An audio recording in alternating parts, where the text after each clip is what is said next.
I'm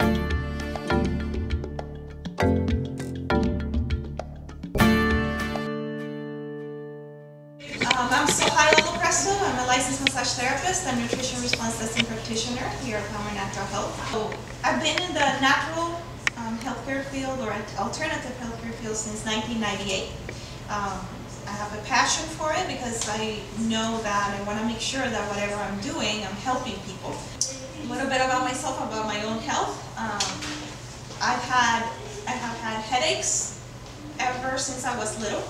Or I used to live with them every single day. The difference was how severe they were. If I would stay home every time I had a headache, I would have never left home. And I actually also thought that it was normal. I got married, had a baby, beautiful baby boy, gorgeous kid. His name is Dominic, and perfect. Of course, every mom thinks their kid is perfect. And then all of a sudden he started, you know, motherhood starts and the kid wakes up every 2 hours and you're like, oh, I can do this. This is good because you're ready for that. And then 2 months go by, the kid keeps waking up every 2 hours. Oh, okay, I can do this. 4 months go by, 5 months go by, and the kid keeps waking up every 2 hours, every 2 to 3 hours. And at that point you go, okay, no, something's wrong. I took him different places and everybody would tell me that that was normal. It's normal that he wakes up. It's normal that he's crying all the time. It's normal that he has runny nose every single day. First it was, oh, he's teething. Then it was this, and teething at 3 months old. And I'm like, well, there's no teeth coming. How is he teething? So all this stuff going on with him, and everybody kept telling me that it was normal. He turned 1, he kept waking up every 2 to 3 hours in the night, and at that point, I'm losing it now, because now I'm sleep deprived, I'm still having the headaches actually increased, and it came to the point that I would drive somewhere and not even know how I got there. Thinking, oh, it's just sleep deprivation, and my son kept waking up, and again, took him to doctors. They actually went ahead and they did an allergy test on him. The one that they did on him was the one that they had 80 little prick things, and they had it into this little tiny box. And what they told me was, it's okay, we're gonna do the allergy test, and what you're gonna do is you're gonna lift up his shirt, and you're gonna hold him really tight, and then we're just gonna place this on his back. It's gonna just feel like a little pinch, that's it, and everything will be over, and then make sure he doesn't scratch afterwards. And I'm telling you, that was the most horrifying experience that I had, because I'm holding my son, and as soon as they put it, he just screamed. The scream that he had, I never heard it before, and he just looked at me and he said, "Mommy, help me," and I'm the one holding him. By the time they came back, they're like, okay, let's see. So what they said to me was, oh, it's inconclusive. I looked at them and I said, inconclusive. That means that you don't know. They said, yes. So now what we're going to have to do is we're going to have to come back another day, and we're going to do another test that we're going to inject each specific allergen into his arm, and you have to make sure that he doesn't move. And I said, that's not going to happen. And they said, well, it's the only way to see exactly what he's allergic to.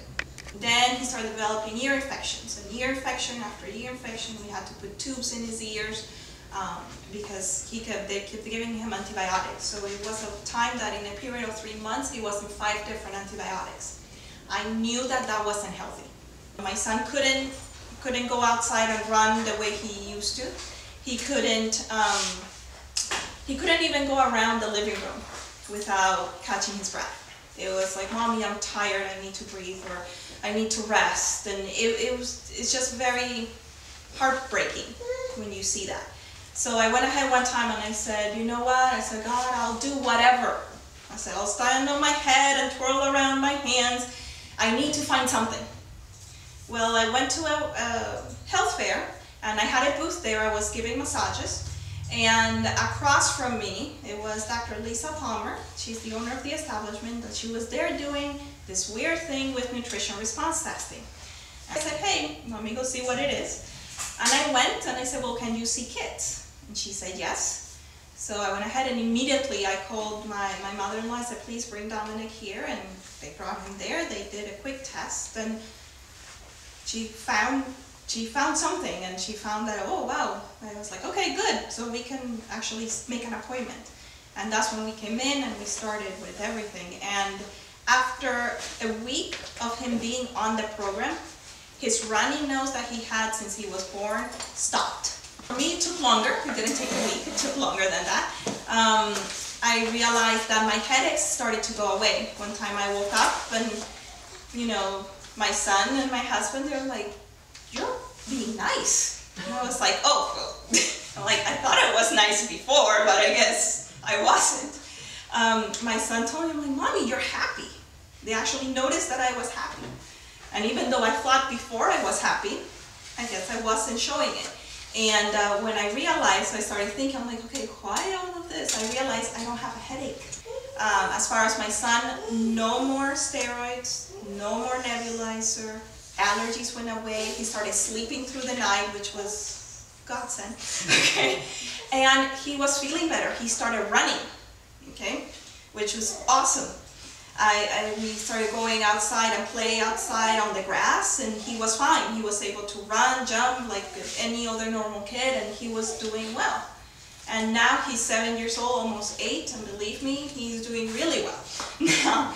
And I'm doing very well now. So I'm telling you all this to let you guys know that the reason why I started with nutrition response testing was because not only I saw what it did for me, but I saw what it did for my son.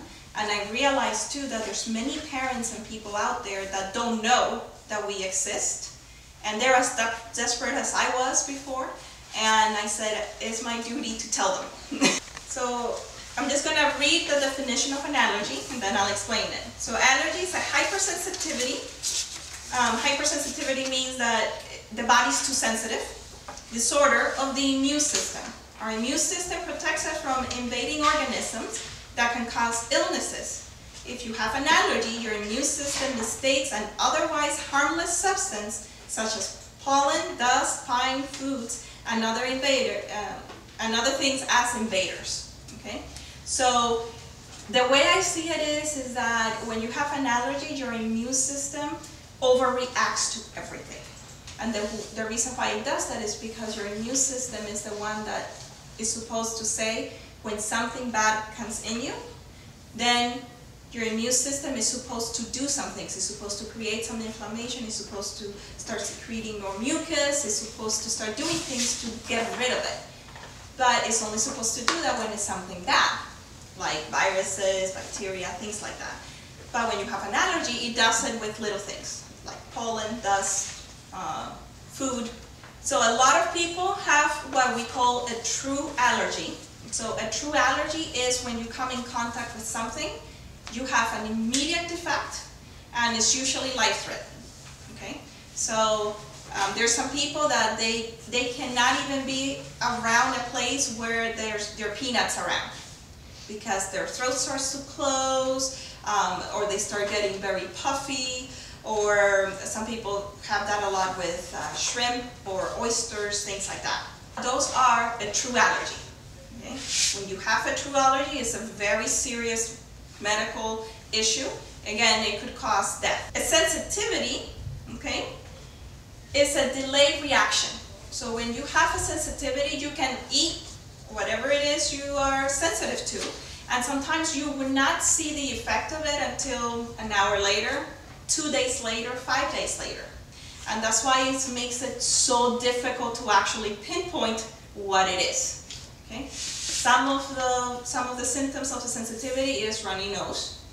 It could be inflammation. It could be a headache. It could be a stomach upset. Okay? So those little things are sensitivities, but sometimes you don't notice it because it didn't happen immediately when you were in contact with it. So some solutions. I know I told you the problem, and I'm pretty sure you guys knew the problem. Okay? Now it's a good idea to actually give you the solutions. Find out what is the cause of your allergy. Why do you have your allergy? Why is your immune system being suppressed? Okay? And we do that here with the nutrition response testing. Okay? Use a neti pot, and I actually put a picture of it there because some people have no clue what a neti pot is. Okay? So a neti pot looks like a little Aladdin's lamp. Okay? What you do is you fill it up with warm water. Make sure it's filtered water. Please do not use tap water, okay? Make sure it's filtered water. And you put a little bit, you could put sea salt in it, and you just go through up the nose and down the other, okay? And it's really good to help clean out the sinuses. The other thing is have a humidifier in the room, and you can add a couple of drops of eucalyptus or mint. That is if you're not allergic to those things, okay? And that also helps for the breathing and opening up the passages.